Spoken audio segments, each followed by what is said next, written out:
Hello friends. तो आज आपका फिर से स्वागत है हमारे चैनल में एजुकेशन एंड मोटिवेशन। आज हम लोग आपके सामने फिर से नया एक इंटरव्यू लेके आए हैं और आज हम बात करेंगे पीएमआरएफ फेलोशिप के बारे में। तो आज हम पीएमआरएफ के बारे में पूरी जानकारी लेंगे हमारे एक पीएमआरएफ फेलो से, जो कि आईएससी बेंगलोर से पीएचडी कर रहे हैं पीएमआरएफ फेलोशिप लेते हुए। वो जो है वो फिजिक्स डिपार्टमेंट से पीएचडी कर रहे हैं और उन्होंने अपनी जो मास्टर्स की थी वो आईआईटी कानपुर से की थी। तो आज हम बात करेंगे बिरेश्वर रॉय जी से। तो रॉय जी आज आपको पूरी जानकारी देंगे कि क्या पीएमआरएफ है, पीएमआरएफ फेलोशिप आप कैसे ले सकते हो, उन्होंने कैसे वो फेलोशिप प्राप्त की, किस तरह से उसमें रिसर्च प्रपोजल लिखना होता है, क्या उसका एलिजिबिलिटी क्राइटेरिया है, पूरी जानकारी आपको मिलेगी। अगर आप इस तरह की वीडियोस के साथ, इंटरव्यूज के साथ बने रहना चाहते हो, जानकारी के साथ बने रहना चाहते हो, तो आप हमारे चैनल को सब्सक्राइब कर सकते हो, जिससे कि आपके पास ये सारी जानकारी मिलती रहे। और एक दूसरी बात, हम इस तरह के इंटरव्यू इसलिए इस चैनल पे अपलोड करते हैं जिससे कि जो गलतियां उन लोगों ने की वो गलतियां आप ना दोहराएं, आप एक बार में उस टारगेट को अचीव कर सके। तो चलिए बिना देरी किए हुए हम चलते हैं रॉय जी के पास। Hello friends, my name is Vireshwar Roy. मैं अभी Indian Institute of Science Bangalore पे as a PMRF fellow experimental condenser physics field पे पीएचडी कर रहा हूँ। मैं यहाँ पर basically nano materials and its optical, electrical and magneto transport property के ऊपर काम कर रहा हूँ। पहले ही मैं दिलीप जी को बहुत बहुत थैंक यू कहना चाहता हूँ कि वो एजुकेशन एंड बहुत अच्छा मोटिवेशनल वीडियो डाल रहे हैं उसका यूट्यूब चैनल में, वो जो कि बहुत अच्छा है। आप लोग प्लीज़ इसका चैनल को सब्सक्राइब कीजिए, लाइक कीजिए एंड बेल आइकन दबाइए। तो मैं आप लोगों को आज पीएमआरएफ के बारे में कुछ जानकारी देने वाला हूँ, तो देखते रहिए। तो ये रॉय जी, आपने इतने सारे इंटरव्यू दिए हैं, टीआईएफआर का भी दिया है, जैन सीएसआईआर का भी दिया है, आईएससी का भी दिया, आरआरआई का भी दिया। पहले आप अपने भाई बहनों को बताना चाहेंगे कि इंटरव्यू में किस तरह से आपने वो इंटरव्यू फेस किए, पैनल में कितने लोग होते हैं, किस तरह के क्वेश्चंस आपसे किए जाते हैं, उसके बाद हम थोड़ा पीएमआरएफ पे आ जाएंगे। ओके, तो पहले ही मैं आप लोगों को बता देता हूँ कि पीएचडी इंटरव्यू के लिए कैसे प्रिपरेशन लिया जाए। तो इसके लिए कोई हार्डकोर प्रिपरेशन का ज़रूरत नहीं होता है। मुझे जैसे लगता है कि आप लोग अगर आपका ग्रेजुएशन एंड पोस्ट ग्रेजुएशन का सिलेबस जो है उसको थॉरोली पढ़े एंड उसका जो थ्योरी पार्ट है और जो आप जो एक्सपेरिमेंट्स करते हो आपका ग्रेजुएशन एंड पोस्ट ग्रेजुएशन में, उसका बेसिक नॉलेज अगर क्लियर हो आपको, आप पीएचडी इंटरव्यू 70 to 80% आप क्लियर कर सकते हो। और बाकी आप लोगों को थोड़ा एक्स्ट्रा प्रिपरेशन लेना पड़ सकता है कुछ प्रीमियम इंस्टीट्यूट में पीएचडी के लिए, वो आप लोगों को बाद में मैं बोल देता हूँ। रोहित जी, अभी आप ये बताइए कि जो पीएमआरएफ है इसमें फेलोशिप कितनी मिलती है। पहले तो आप सबसे पहले ये बता दीजिए। लोगों को लगता है कि कुछ लोगों को लगता है कि यार 70,000 तो नहीं मिलते होंगे, ये लोग पागल बनाते हैं, ये है वो है। नहीं, एक्चुअली पीएमआरएफ में स्टार्टिंग में ही आपको मंथली 70,000, ये टैक्स फ्री होता है, मतलब पूरा 70,000 आपका अकाउंट में आ जाएगा मंथली। अच्छा, 2 साल तक 70,000, फिर थर्ड ईयर में कॉम्प्री होने के बाद आपको 75,000 करके मिलेगा थर्ड ईयर में। उसके बाद फोर्थ एंड फिफ्थ ईयर में आपको 80,000 करके मिलेगा। ओके, इट मींस 5 ईयर में आपको पूरे 45 लाख रुपीस मिलते हैं। एक्चुअली इसमें दो तरीके के होते हैं, क्योंकि आप अगर मास्टर्स के बाद पीएचडी ज्वाइन करते हो तो आपको 4 साल के लिए पीएमआरएफ मिलता है। आप अगर अंडर ग्रेजुएशन मतलब बीएस और बीटेक के बाद ज्वाइन करते हो as a PhD scholar, then आपको 5 साल के लिए मिलता है। तो मतलब इसको हम बीटेक और बीएस के बाद भी ज्वाइन कर सकते हैं। Yes, exactly. तो अभी हमारे भाई बहनों को पैसे के बारे में पता लग गया है, तो अभी थोड़े इंटरेस्टिंग हो गए हैं वीडियो के बारे में। तो अभी आप बताइए कि पीएमआरएफ को अप्लाई कैसे करें। अच्छा, तो पीएमआरएफ पे अप्लाई करने के लिए बेसिकली 2 मोड ऑफ एंट्री है। अभी पहले एक मोड ऑफ एंट्री था जो डायरेक्ट एंट्री मोड था। अभी तो थोड़ा मॉडिफाइड होके 2 मोड ऑफ एंट्री हो गया। एक है डायरेक्ट एंट्री मोड और एक है लैटरल एंट्री मोड। तो डायरेक्ट एंट्री मोड में क्या होता है कि आप अगर आपका मास्टर्स लाइक एमटेक, एमएससी कोई सेंट्रली फंडेड इंस्टीट्यूट से कंटिन्यू कर रहे हो, आप फाइनल ईयर पे हो और आप कंप्लीट कर चुके हो, तो आप इसमें अप्लाई कर सकते हो। इसमें मिनिमम क्राइटेरिया होता है आपका CGPA और CPI 8 पॉइंट होना चाहिए।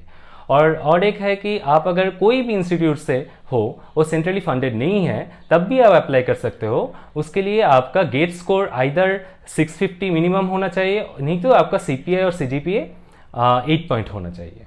और दूसरा जो है लैटरल एंट्री मोड, वो क्या होता है कि बहुत लोग as a normal PhD student, वो जो PMRF ग्रांटिंग इंस्टीट्यूट होता है, जो अभी तो 38 इंस्टीट्यूट है, आपको PMRF का साइट में दिख जाएगा कौन सा 38 institute PMRF granting research institute है। तो उसमें से आप अगर PhD कर रहे हो as a normal PhD student, तो आप अप्लाई कर सकते हो आफ्टर 12 मंथ्स ऑफ ज्वाइनिंग।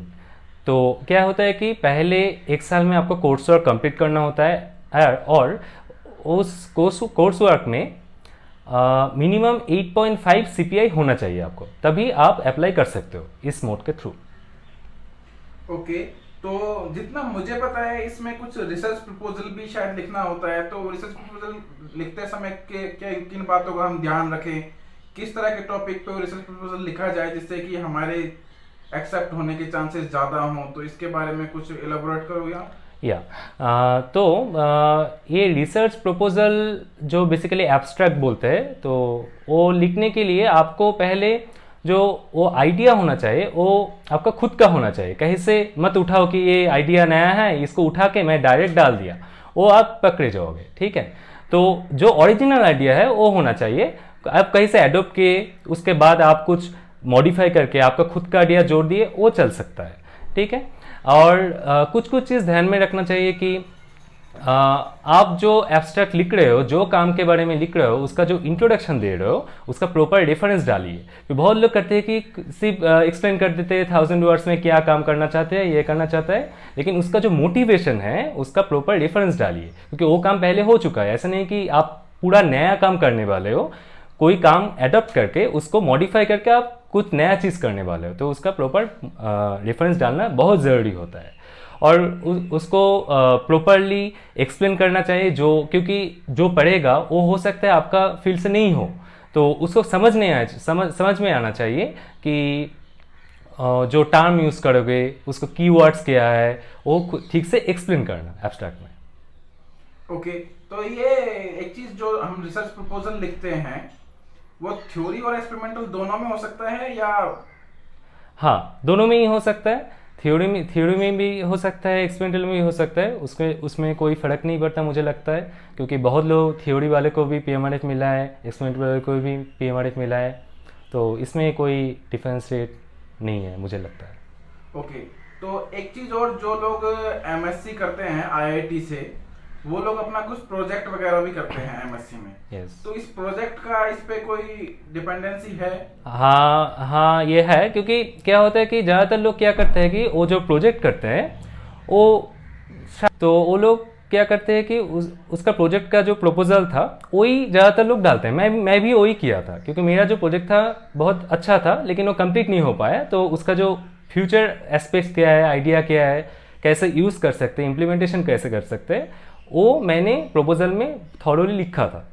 तो प्रोजेक्ट बहुत हेल्पफुल होता है अगर आप कुछ इंटरेस्टिंग टॉपिक में काम कर रहे हो तो रोहित जी, अब आप ये बताइए कि जो लोग नॉर्मल यूनिवर्सिटी से PhD कर रहे हैं, इट मींस जहाँ पे प्रोजेक्ट वगैरह इतने ध्यान नहीं दिया जाता है प्रोजेक्ट पे, जैसे सिंपल स्टेट यूनिवर्सिटीज जो होती हैं या सेंट्रल यूनिवर्सिटी जो होती हैं, तो क्या वो लोग भी यहाँ पे अप्लाई कर सकते हैं आसानी से? क्योंकि उन लोगों के पास शायद कोई प्रोजेक्ट वगैरह इतना नहीं होता है, उन लोगों की रिसर्च इतनी अच्छी नहीं होती है, तो क्या वो लोग भी, उनका इंटरव्यू में कोई फर्क पड़ेगा कि वो नॉर्मल यूनिवर्सिटी से हैं? देखिए, PMRF का जो एलिजिबिलिटी क्राइटेरिया है उसमें एक्चुअली एब्स्ट्रैक्ट तो बहुत इम्पोर्टेंट पार्ट है। तो उसमें आपका बैकग्राउंड शायद उतना नहीं देखता है, लेकिन आपको अगर एब्स्ट्रैक्ट लिखना है तो आपको थोड़ा रिसर्च करना पड़ेगा। अब अगर कोई अच्छा प्रोजेक्ट नहीं किए हो, लेकिन आप अगर बहुत जर्नल और रिसर्च आर्टिकल्स ढूंढोगे तो उसमें से आपको बहुत सारा आइडिया मिलेगा। तो उसको जोड़ के आप कोई अच्छा सा प्रपोजल लिख सकते हो कि इसके बाद आपका खुद का आइडिया ऐड करो।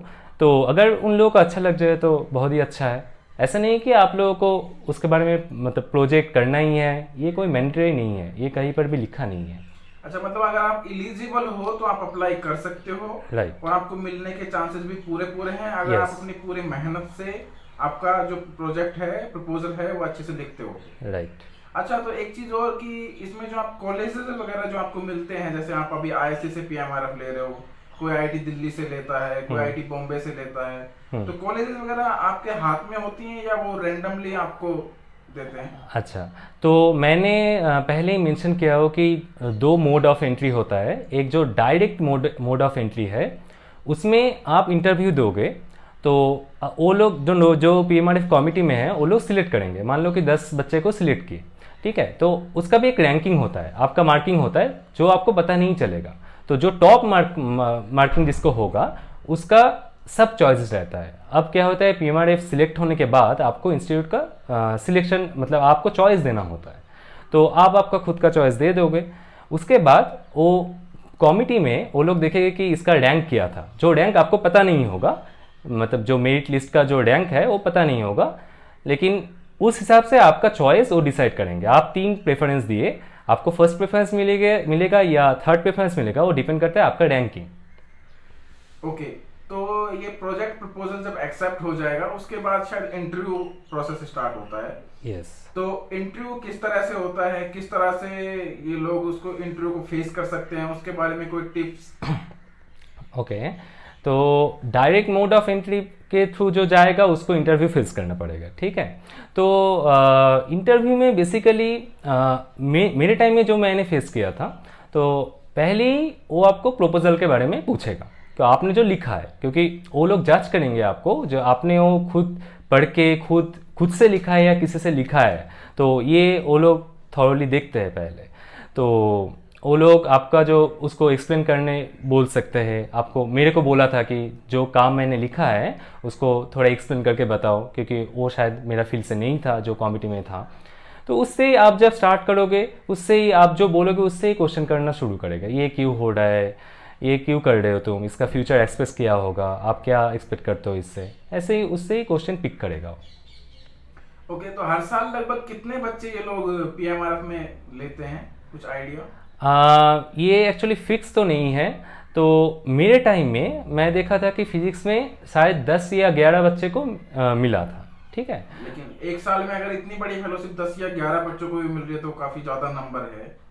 हाँ, एक्चुअली तो 6 महीने बाद होता है, तो हर 6 महीने में 10 बच्चे को फिजिक्स फील्ड से मिलता है। टोटल शायद पर ईयर सब फील्ड मिला के 110 ऐसे मिलते हैं टोटल। ओके, तो चलिए, और आप और कोई इंफॉर्मेशन जो हमसे छूट रही हो वो आप अपने छोटे भाई बहनों से शेयर करना चाहते हो?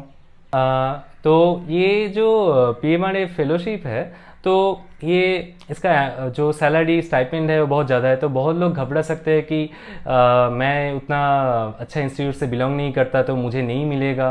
ये कोई बात नहीं है, आप बिना डरे इंटरव्यू देने आ सकते हैं अगर आप एलिजिबल हो, और आपका चांसेस रहेगा ही, क्योंकि ऐसा आप नहीं सोचो कि आपको नहीं मिलेगा। और ये आपको ट्राई करना चाहिए, क्योंकि इसमें बहुत सारा फैसिलिटी आपको मिल रहा है। क्योंकि पहले तो आपको as a salary 70,000 per month मिल रहा है, उसके अलावा भी और एक चीज़ है कि आपको पर ईयर 2 लाख कॉन्टीजेंसी भी मिल रहा है, रिसर्च ग्रांट। वो बहुत इंपॉर्टेंट है आपका रिसर्च लाइफ में, क्योंकि आप शायद बाहर का कोलैबोरेशन करोगे, ठीक है। तो रिसर्च ग्रांट में अगर आपको पर ईयर 2 लाख मिल रहा है तो आप उसमें आप वो काम में ला सकते हैं, ठीक।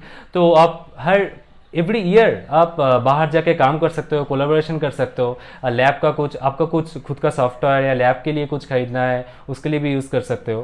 तो मुझे लगता है ये बहुत ही इंपॉर्टेंट एक फेलोशिप है, एंड आपको ज़रूर ट्राई करना चाहिए।